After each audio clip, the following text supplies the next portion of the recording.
Live from New Delhi, you're watching DD India News Hour, India's voice to the world. I'm Tanvi Taneja. Coming up in the next hour. Srinagar connectivity gets huge boost with the Prime Minister Narendra Modi set to inaugurate multiple infrastructure projects. Chenab Bridge, Anji Bridge and Vande Bharat Express trains to ensure seamless rail connectivity with Kashmir.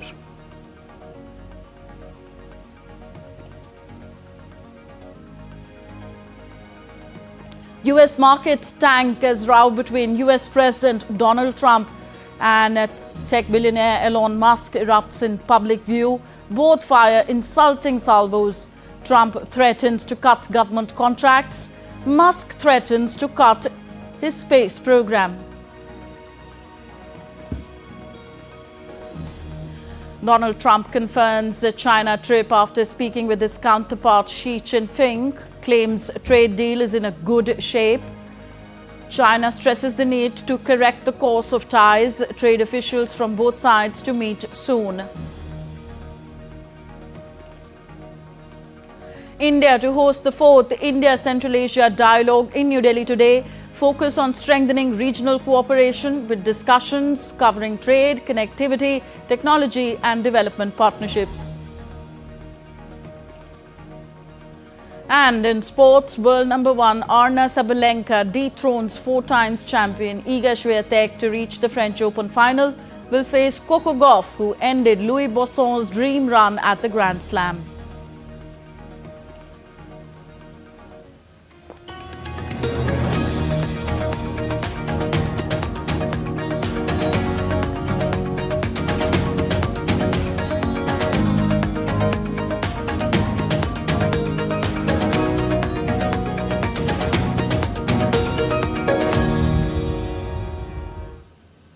Prime Minister Narendra Modi will inaugurate the 46,000 crore rupees Jammu and Kashmir development projects, including the Udhampur-Srinagar Baramulla rail link and India's first cable-stayed Anji Bridge. The high-speed Vande Bharat Express trains will cut travel time between Katra and Srinagar to 3 to 4 hours, even in harsh winters, thanks to the advanced technology. More in our next report. Not many regions on this planet are synonymous with the phrase paradise on earth, but India's Jammu and Kashmir truly is paradise on earth. To improve connectivity to this breathtaking part of India with the rest of the country, the Indian Railways has completed a rail link using state-of-the-art facilities and technology. In fact, Prime Minister Narendra Modi on Friday will dedicate the rail corridor between Srinagar and Katra to the nation. Along with the rail project, Prime Minister Modi will also lay the foundation stone and dedicate to the nation multiple development projects totaling nearly 46,000 crore rupees. The Katra-Srinagar rail project is the key highlight among all these projects, providing the direct rail connectivity to Jammu and Kashmir. The Udhampur-Srinagar-Baramulla rail link project will provide uninterrupted all-weather rail access to the Kashmir Valley. Adding to this transformative infrastructure, India's first cable-stayed rail bridge, the Anji Bridge, will also be inaugurated by the Prime Minister. Furthermore, the high-speed Vande Bharat Express will now connect Mata Vaishno Devi Katra station in Srinagar in just 3 to 4 hours. Among the many marvels of this ambitious rail project, the Chenab Arch Bridge stands out as the tallest arch bridge in the world, soaring 359 meters high. Bridge का design 260 kilometre प्रति घंटा wind speed, 260 kilometre per hour wind speed और जो zone 5 seismic zone के हिसाब से उसका design है। यानी एक बहुत ही कॉम्प्लेक्स प्रोसेस से इसका डिज़ाइन किया गया है। इसकी फाउंडेशन देखो, अगर आप फाउंडेशन फुटबॉल फील्ड के आधे के बराबर है। 30,000 टन स्टील लगा है। The entire Udhampur-Srinagar-Baramulla rail link project, costing 43,780 crore rupees, stretches over 272 kilometers and includes 36 tunnels and 943 bridges. Notably, it features India's longest transportation tunnel, T50, which spans 12.77 kilometers. Recognizing the harsh winter conditions of the valley, Indian Railways has also introduced an all-weather friendly special Vande Bharat train. Bureau Report, DD India. And our correspondent Gurmeet Singh joins us from the Katra railway station in Jammu now. Gurmeet, it's a very big and special day for Jammu and Kashmir as the state's name will be etched in history for having the world's highest railway arch bridge, the Chenab Bridge, and India's first cable-stayed rail bridge, Anji Bridge. How historic are these achievements? Certainly, Tanvi, it is a historic day specifically for Jammu and Kashmir, and I must say that this day, 6th of June, will be written in the golden letters in the history of Jammu and Kashmir, because the Chenab railway bridge is being inaugurated by Prime Minister Narendra Modi today.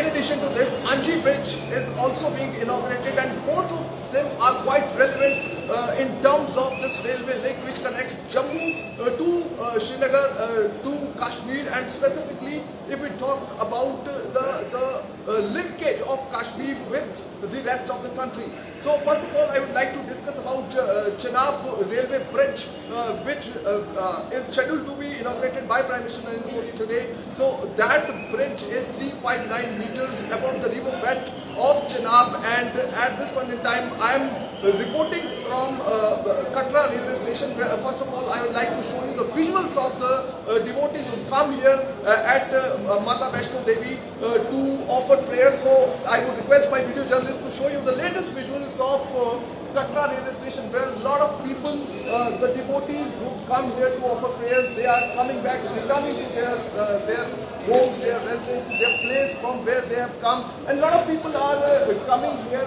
from different stations to visit Mata Vaishno Devi at this point in time. And you can see, since the Prime Minister is scheduled to visit the Katra railway station, so security has also been briefed up, and at this point in time, if we talk about these Chenab railway bridge as well as Anji Bridge, which is about 60 to 62 kilometers away from Chenab railway bridge, and a significant part of Udhampur, Srinagar, Baramulla railway link.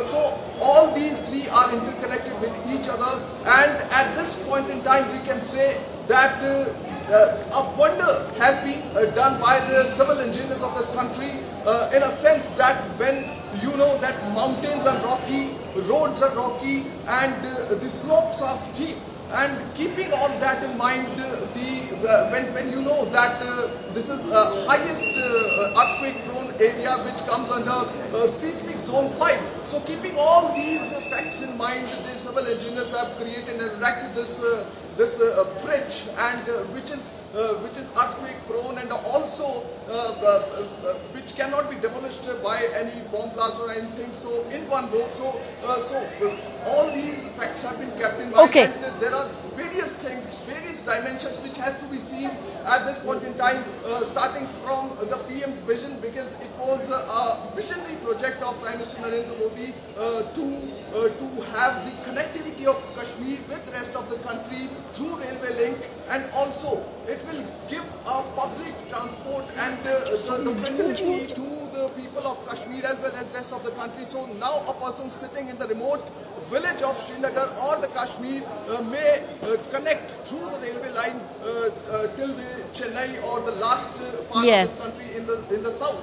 And also, if we talk about the weather conditions, earlier what used to happen, there was the road connectivity, but in the harsh weather, in the winters, the road used to be blocked due to some natural calamity or the harsh winters. So now with this... Yes, the phrase, as they say, Gurmeet, from Kashmir to Kanyakumari will get a new meaning today. Thank you very much for joining us, and keep us updated on the latest as Prime Minister is set to inaugurate these two historic bridges in the Kashmir Valley.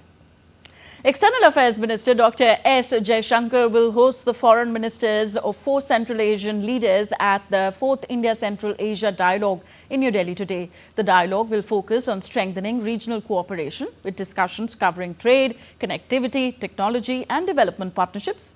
The ministers will also exchange views on regional security and other pressing regional and global issues of mutual interest. Ahead of the ministerial dialogue, the visiting foreign ministers of Kazakhstan, Kyrgyzstan, Tajikistan, Turkmenistan and Uzbekistan participated in the India-Central Asia Business Council Forum on Thursday. The External Affairs Minister noted at the Business Forum the significance of the relationship and noted that India's Central Asian countries, as part of each other's extended neighbourhood, share deep-rooted historical, cultural and people-to-people ties spanning millennia. India's global outreach on Operation Sindoor is now in its final leg. Out of the 7 multi-party delegations carrying the message of India's principled and resolute stand against terrorism, 5 delegations have now returned after concluding their successful visit to the respective countries. In Washington, D.C., Shashi Tharoor's delegation engaged with Vice President J.D. Vance on anti-terrorism cooperation. The two sides met with their delegation, holding comprehensive discussions over a wide array of critical issues, from counter-terrorism efforts to enhancing technological cooperation. Tharoor later termed the meeting as a truly constructive and productive exchange for strengthening India-US strategic partnership with a great meeting of minds. Later, the Indian delegation in the US also interacted with the members of various think tanks at the embassy. The conversations focused on India's fight against terrorism and the multifaceted India-US partnership. We will not allow people to cross the border and kill our citizens with impunity. That for terror strikes like this, which show all the hallmarks of meticulous planning and military-style execution, that there will be a price to pay. And that was very strongly the message that we sent.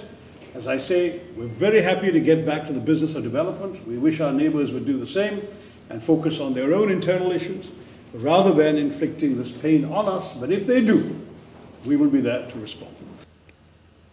While in Belgium, all-party parliamentary delegation led by Ravi Shankar Prasad concluded a very successful and substantive visit to Brussels. During the stay, the team held a range of engagements across political, diplomatic, diaspora and strategic spheres. They also reaffirmed the depth of India-European ties and shared resolve against terrorism. पूरे Brussels में, European parliament में Belgium के पदाधिकारियों, विदेश विभाग, European parliament सबसे मिलने के बाद एक निष्कर्ष लगा कि आतंकवाद की चिंता से वो भी परेशान है। और हम ही सांसदों को सुनने के बाद उनको कई स्थिति स्पष्ट हुई है कि आतंकवाद दुनिया के लिए नासूर है। भारत एक इकोनॉमिक पावर हाउस है, ये भी रखा, और पाकिस्तान के जनरल उस देश को एक मिलिट्री टेररिस्ट नेक्सस से चलाते हैं। इन बातों को समझा जो लोकतंत्र के लिए, इंसानियत के लिए, मानवता के लिए खतरा है। The 6th edition of Indian Air Force Japan Air Self-Defense Force Air Staff Talks concluded in Tokyo on Thursday. The 3-day talks were co-chaired by Air Vice Marshal Rahul Bhasin of the Indian Air Force and Major General Kubota Takahiro of the JASDF. The talks underscored the growing synergy between the two air forces through joint training and exchanges and professional military education. The Indian Air Force delegation leader also called on the Indian ambassador to Japan, Sibi George.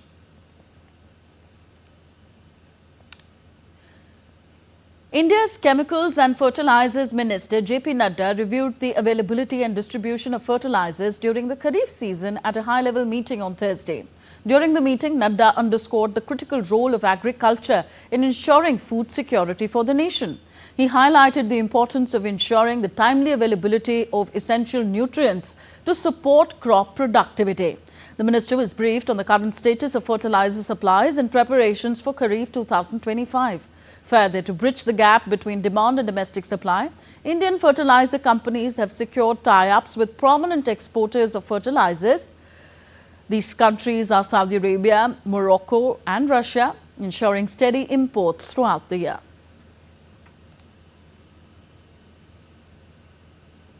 The Government of India has decided to hold the census exercise in 2026-27 with the completion on 1st March 2027, the reference date for the census. In a series of tweets on social media platform X, Ministry of Home Affairs informed that adequate budget has been ensured by Home Minister Amit Shah, who has clarified on many occasions that in the delimitation exercise, concerns of southern states will be taken care of and discussed with all concerned at an appropriate time. The ministry also said that earlier Census 2021 was to be conducted and all preparations for the census were completed. However, due to the outbreak of COVID-19 pandemic across the country, the census work was postponed. The aftershock of COVID-19 continued for quite some time. COVID disrupted all sectors, including education. Around 30 lakh enumerators are needed for census. These enumerators are primary school teachers and key persons for conducting the census. Conducting the census after COVID could have disrupted primary education immensely. So the countries which conducted the census immediately after COVID-19 faced issues on quality and coverage of census data. The middle class, often called the backbone of Indian society, is finally finding its voice in welfare narratives. In a historic shift, policies are being drafted for the middle income group at the centre, which aims at transforming their quality of life. DD India's Rahul Upadhyay brings us this report. As India rises on the strength of its people, the middle class stands at the forefront, turning their aspirations and ambitions into achievements that shape the nation's identity. Marking 11 years in power, the NDA government, led by Prime Minister Narendra Modi, shared a report on June 5 that highlights its efforts to support the middle class and improve their well-being. Recent initiatives signal a paradigm shift. Over the past 11 years, income tax policies have steadily provided meaningful relief to the Indian middle class. Even in the recent Union Budget 2025-26, individuals earning up to 12 lakh rupees annually were exempted from paying taxes, a significant measure to empower the Indian middle class. The Modi government's welfare schemes were complemented by prudent fiscal policies, which helped in taming inflation. From 2015-16 to 2024-25, the average rate fell to just 5%. The change in the socio-economic landscape was the result of sound policy, strong coordination with the Reserve Bank, better supply-side management, and above all, higher disposable incomes. The middle class, long hit by rising prices, finally found relief and regained confidence in the economy through tax relief. Besides lifting the lives of the middle class, India has also lifted 171 million people from extreme poverty in the last decade, as per the World Bank's recent report. The direct payment schemes like Jan Dhan played a major role. In its report, Poverty and Equity Brief on India, the World Bank said that over the past decade, India has significantly reduced poverty. Extreme poverty fell from 16.2% in 2011-12 to 2.3% in 2022-23, lifting 171 million people above this line. India also transitioned into the lower middle income category. The World Bank noted, adding, poverty fell from 61.8% to 28.1%, lifting 378 million people out of poverty. The Modi-led government's initiative to lift the poor out of poverty and also improve the life of the Indian middle class has been focused on affordable urban housing, comprehensive health schemes like Ayushman Bharat, and empowering the youth with skills. By prioritizing ease of living, strengthening social security, and empowering the youth, Modi 3.0 has firmly established itself as pro-middle class. As India moves forward, the middle class stands not just as a beneficiary, but as the backbone of the nation's growth, its dreams shaping the future, its progress defining the country's success. Rahul Upadhyay's report for DD India. And you're watching DD India News. Are still to come on the show. Trump administration imposes sanctions on 4 International Criminal Court ICC judges in an unprecedented move. Donald Trump describes Friedrich Merz as a good representative of Germany, but also calls him difficult. Both leaders discuss trade and the Ukraine conflict. IAEA, International Atomic Energy Agency's Rafael Mariano Grossi visits Syria to assess its post-nuclear activities.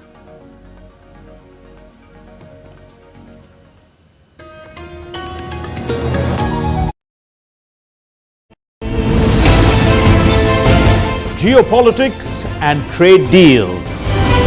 Economic challenges amid development. Hard work and the path to prosperity. It's the economy always. Between walkers, money is what money does and says.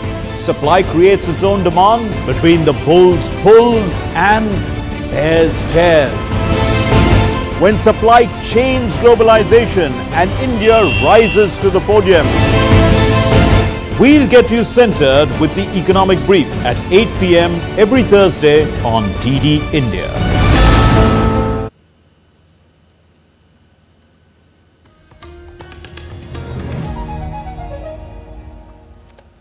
Welcome back. You're watching DD India News. I am Tanvi Taneja.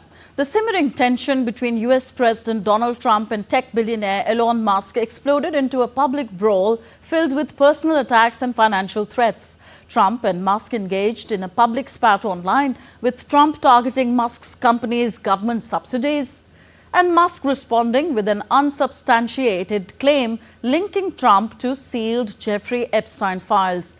Trump lashed out against Elon Musk, saying he was disappointed by the billionaire's public opposition to the sweeping tax cut and spending bill. But I'm very disappointed because Elon knew the inner workings of this bill better than almost anybody sitting here, better than you people. He knew everything about it. He had no problem with it. All of a sudden he had a problem. And he only developed the problem when he found out that we're going to have to cut the EV mandate, because that's billions and billions of dollars, and it really is unfair. In response, Musk published a string of posts denying Trump's statement that he knew inner workings of the agenda bill and claimed that without him, Trump would have lost the election. The public feud comes after Musk last week officially left his government post, where he was tasked with rooting out excessive spending through Department of Government Efficiency, DOGE.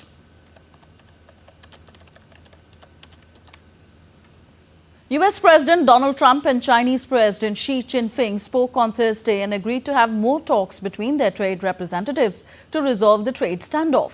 The countries struck a 90-day deal on May 12th to roll back some of the triple-digit tit-for-tat tariffs they had placed on each other since Trump's inauguration. Trump and Xi said that trade officials from the US and China will be meeting soon at a to-be-determined location. During the more than 1 hour long call, Xi told Trump to back down from trade measures that roiled the global economy.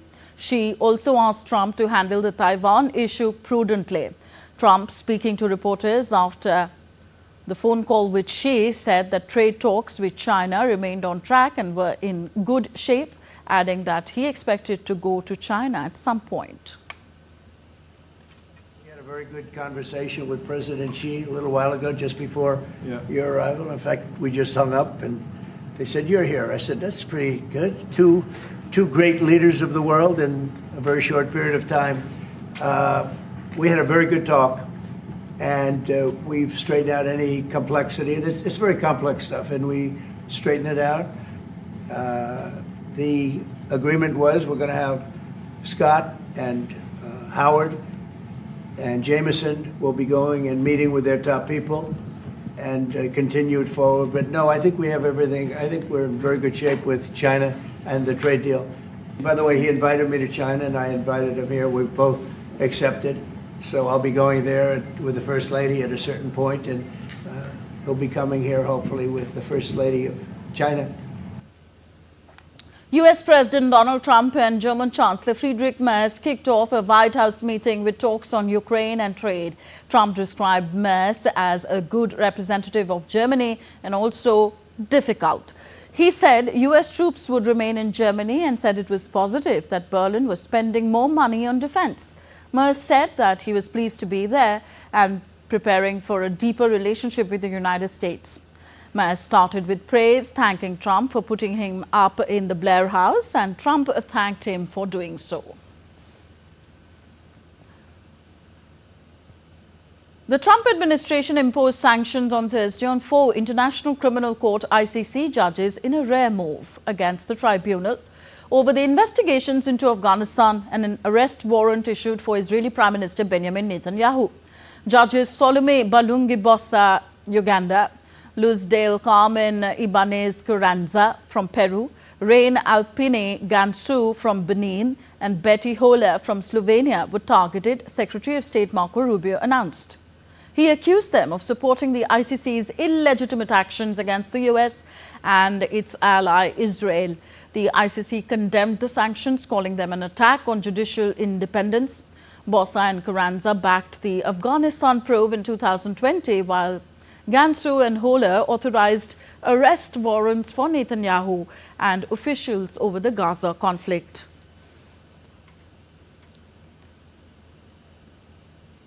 The Harvard University challenged Trump's move to bar foreign students from entering the United States and asked a judge to block it immediately pending further litigation.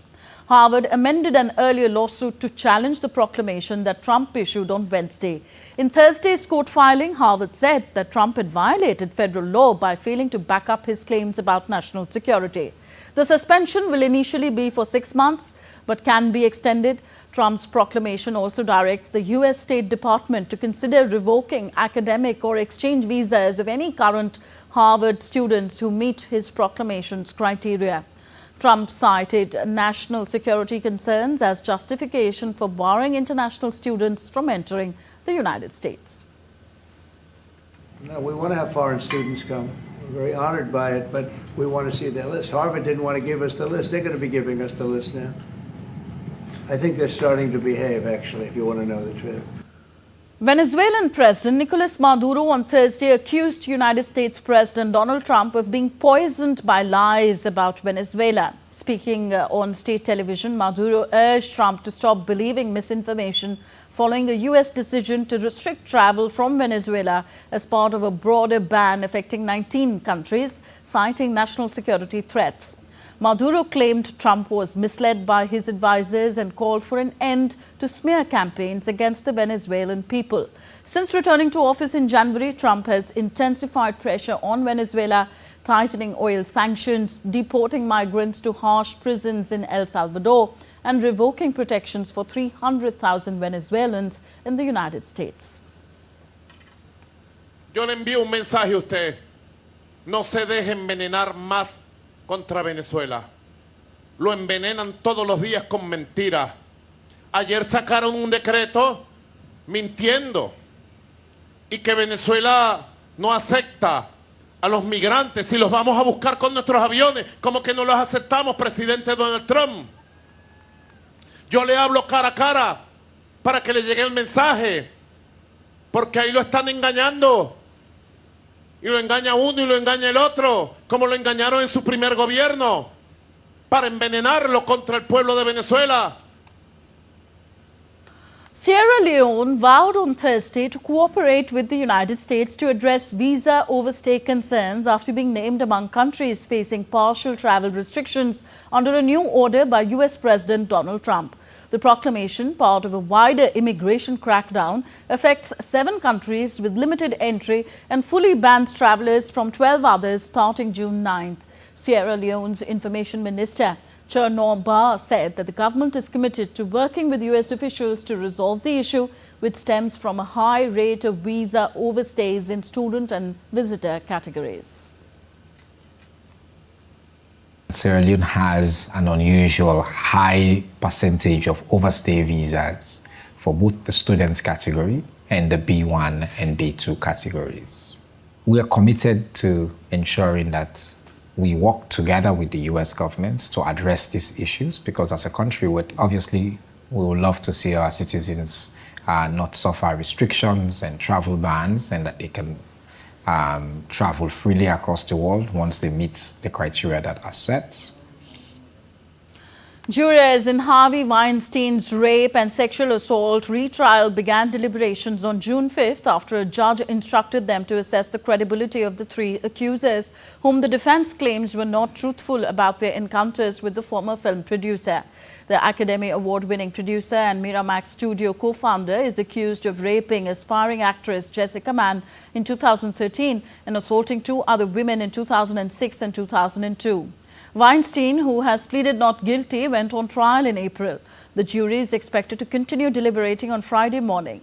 Weinstein is already serving a 16-year prison sentence after being found guilty in December 2022 of rape in California.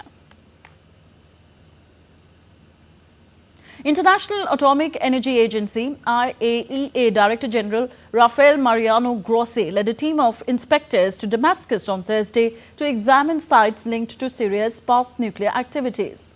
The visit came after an agreement with Syrian President Ahmed al-Shara granting the team immediate and unrestricted access to relevant locations. Grossi called the mission a critical and transparent step on social media, aiming to resolve long-standing concerns over Syria's nuclear program.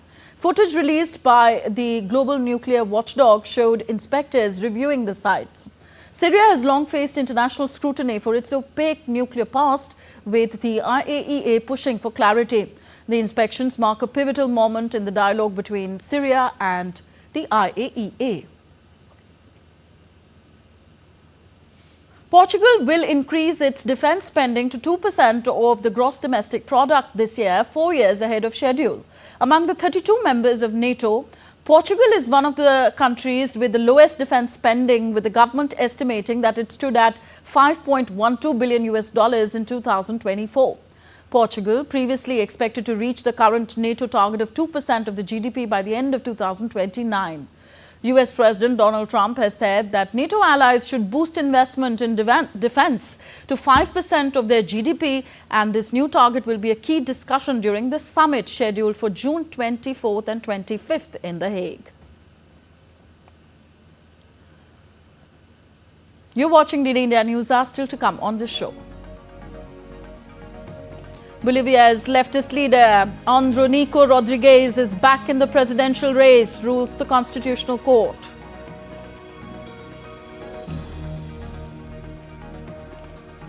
Macron raises toast to French-Brazilian friendship with Lula da Silva at the Élysée Presidential Palace in Paris. And Hajj pilgrims try to keep cool in Makkah's intense heat.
Welcome to Jaipur.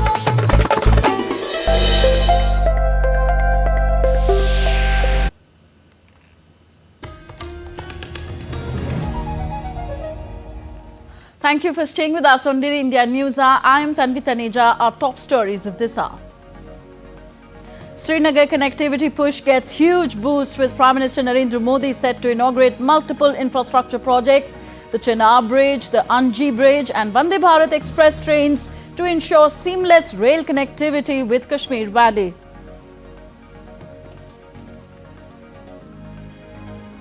US markets tank as row between US President Donald Trump and Elon Musk erupts in public view. Both fire insulting salvos. Trump threatens to cut government contracts. Musk threatens to cut space program. Trump confirms China trip after speaking with counterpart Xi Jinping, claims the trade deal is in a good shape. China stresses the need to correct the course of ties. Trade officials from both sides to meet soon. India to host the 4th India-Central Asia Dialogue in New Delhi today, focused on strengthening regional cooperation with discussions covering trade, connectivity, technology and development partnerships. And in sports, world number 1 Arna Sabalenka dethrones 4 times champion Iga Swiatek to reach the French Open final. will face Coco Gauff, who ended Louis Bosson's dream run at the Grand Slam.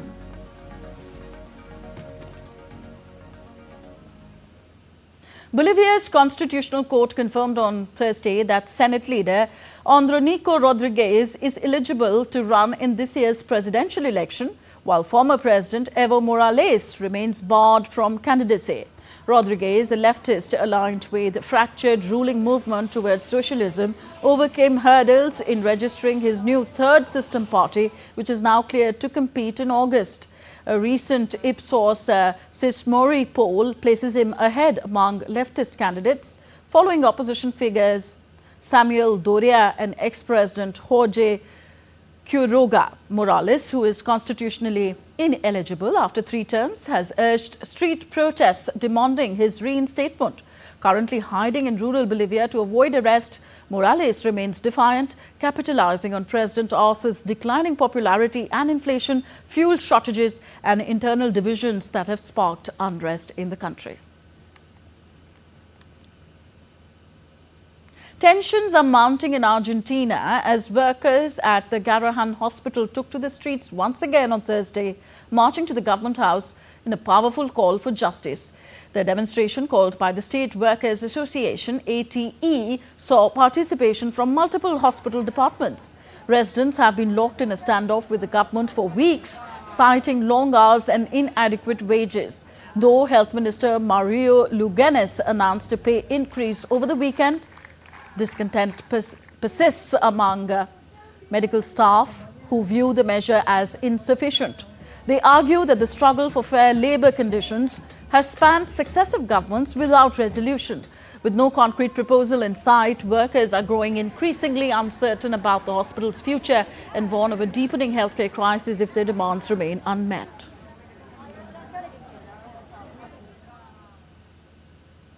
Hundreds of members of religious and social organizations in El Salvador marched to demand the release of imprisoned human rights activists and to oppose the reintroduction of mining in the country. In December 2024, El Salvador's Congress approved a bill promoted by President Nayib Bukele to roll back a ban on the mining of gold and other metals, dismaying environmentalists. The law was widely criticized by environmentalists who say mining poses a grave threat to the country's fragile water resources and ecosystem.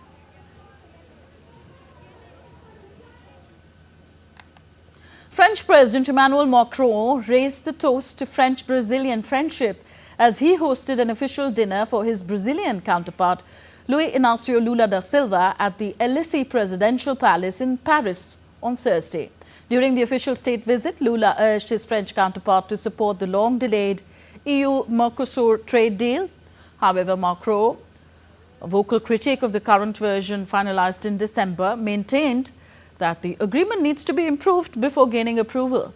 The leaders also discussed deepening France and Brazil's bilateral relationship in areas including defense, economy, the environment and energy.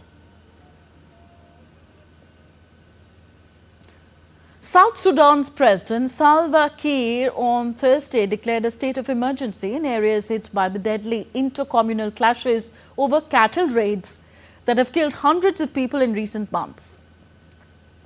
Cattle raids and clashes over scarce water and grazing land are common in the impoverished East African nation, often exacerbated by extreme weather such as droughts and floods. The UN said on Tuesday that violence between herders in Tonj County, Warrap State, has become frequent, with cattle raids and revenge attacks killing hundreds since December, including over 200 in March and about 80 in recent days.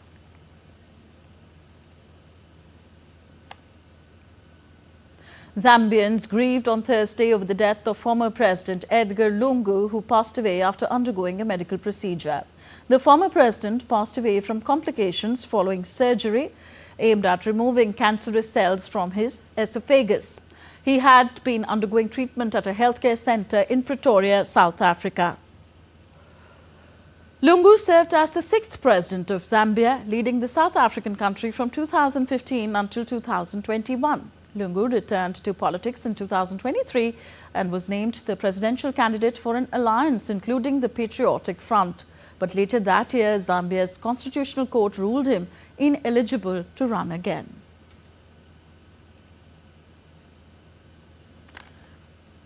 And on to weather updates now. Guatemalan authorities ordered preventive evacuations in communities near Fuego volcano after heightened ash and lava emissions expected to persist for several hours. The volcano erupted on Wednesday evening, spewing ash and pyroclastic materials. The volcanic activity has sent lava and pyroclastic flows up to 7 kilometers and ash columns rising 6,000 meters above sea level. The authorities issued an orange alert and evacuated residents from surrounding towns to 4 shelters. Over 500 individuals have been relocated. Braving intense heat, millions of Muslims from across the globe have converged in Mecca. They have gathered there to perform the annual Hajj pilgrimage. Many pilgrims wrapped in white robes used umbrellas and splashed water on their faces to stay cool as they marked Arafat Hajj's most important day. Last year, due to extreme heat during Hajj, led to hundreds of fatalities reported among pilgrims, presenting challenges for organizers as temperatures rise globally. And on to the northeast of India. The Assam flood situation improves, with flood-affected victims being reduced from 6.3 lakh to 5.6 lakh in 19 districts. The death toll rises to 16.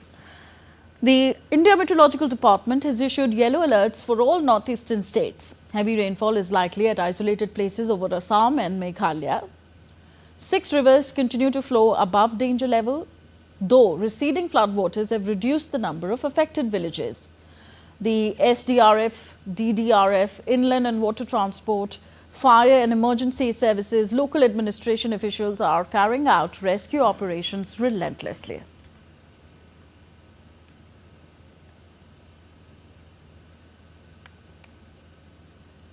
And our correspondent Subina Roy gives us the latest from Dibrugarh, Assam now.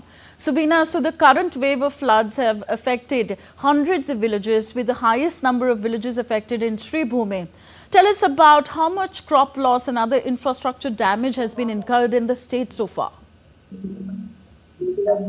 Yes, a very good morning, Tanvi. The heavy rainfall caused a huge havoc to the northeastern state of Assam. However, the situations have improved in the past few days due to the reduce in rainfall that has been happening. However, the IMD has issued yellow alert for all the northeastern states, and a heavy rainfall is expected at isolated places of Assam and Meghalaya. Now, coming to your question of the difficulties, the damage to the infrastructure that has been done. A lot of infrastructure damage has been done in the southern part of Assam, which is the Barak Valley. Yesterday, a report had come where the Northeastern Frontier Railway had said that some of the railway tracks have been inundated by water, due to which many railway services have been interrupted. One passenger train had been cancelled. However, long-distance route trains are operating. On the other hand, there are landslides which have happened in the past few days in Hailakandi, the hilly districts of Assam. So now, since the rain has stopped a bit, the rescue teams are there on clearing the roads for smooth passage of vehicles.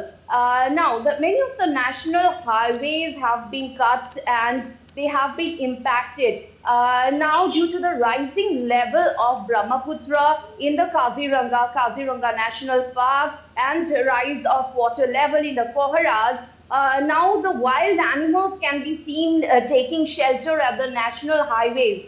National Highway 37. Now, the National Highway 37 has been barricaded at some points, and the vehicles have been instructed to keep their speed below 40 kilometers per hour, because many animals are being are taking shelter there, since the area, around 23 camps have been submerged in flood waters. So many animals are taking shelter out there. Also talking about there have been many embankment breach also. In Lakhimpur, there was an embankment breach in Ronga Nodi. So these are the infrastructure damage which has happened over the past few days. And since the rain has reduced, now the NDRF, SDRF and the other authorities, road, railways authorities are there on the maintenance work, and thereby rehabilitating and the people who are affected and by the floods. Tanvi. Yeah. So, yes, as you mentioned, flood situation has improved in Assam over the last 2 days or so, and the number of people affected has also come down. But it still remains grim. Tell us the status of the rescue operations in different districts of this state. Yes, Tanvi, this time it is the southern part of Assam which is the worst hit, because many rivers of southern Assam are flowing above danger level. Like the Kachakal river at Matizuri was flowing beyond its highest flood level since the past few days. But now it is above danger level, but it is reducing. Similarly, other rivers, the Barak River particularly, which runs through Silchar, Sribhumi, there have been embankment breach, and it is flowing beyond danger level at Pulertal, AP Ghat, BP Ghat. So there are 2-3 couple of areas where it is going beyond danger level, since inundating the areas in the southern part of Assam. And that is why it has created a lot of flood in the southern part of Assam. Now, talking about the relief camps, this total 175 relief camps were set up, where over 41,000 people, flood-affected victims, are residing there right now. And the maximum number of people that you can see in relief camps this time is in Sribhumi and Kachar. Whereas yesterday, 210 relief distribution centers were opened, where around 2.1 lakh non-camp inmates are taking relief aids, emergency kits, food supplies. Also, animals, if we talk about animals, 4.3 lakh animals have been affected, and more than 8,000 animals, according to yesterday's flood bulletin report, were washed away since yesterday. Now, talking about the medical teams, 126 medical teams have been deployed across the state. As per Thursday's report, the Kachar district has the maximum number of medical teams. The number came to around 88 medical teams. Okay, Subina. People out there are in maximum need of emergency flood relief. Thank you very much, Subina, from reporting from Dibrugarh, Assam. Still to come on DD India News, RBI Monetary Policy Committee outcome announcement today. Market experts forecast a 25 basis points interest rate cut.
Welcome back. You're watching DD India News Hour. I am Tanvi Taneja. On to some business news now.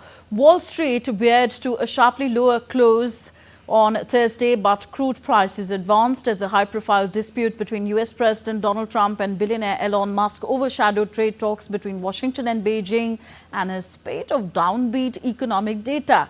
Stocks wavered through much of the session. Economic data showed initial jobless claims hit the highest level since October, while a 16.3% drop in imports arising from Trump's erratic tariff policy. So the Dow Jones Industrial Average fell 0.3%, the S&P 500 0.5%, and the Nasdaq Composite Index down 0.8%.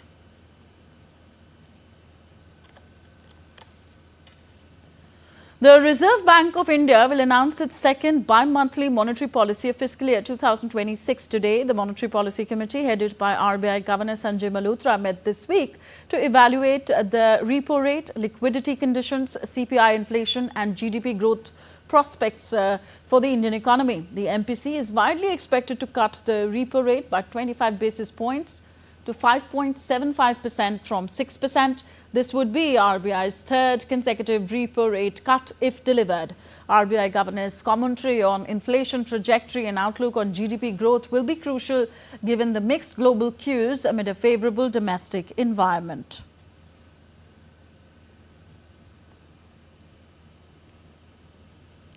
DD India's Shama Mishra joins us from Mumbai now. Shama, India navigates a delicate balance between growth and inflation. Right now, inflation remains within the central bank's comfort zone. So is the central bank likely to prioritize growth? Well, yes, Tanvi, and no as well, because RBI has always said that it will remain agile.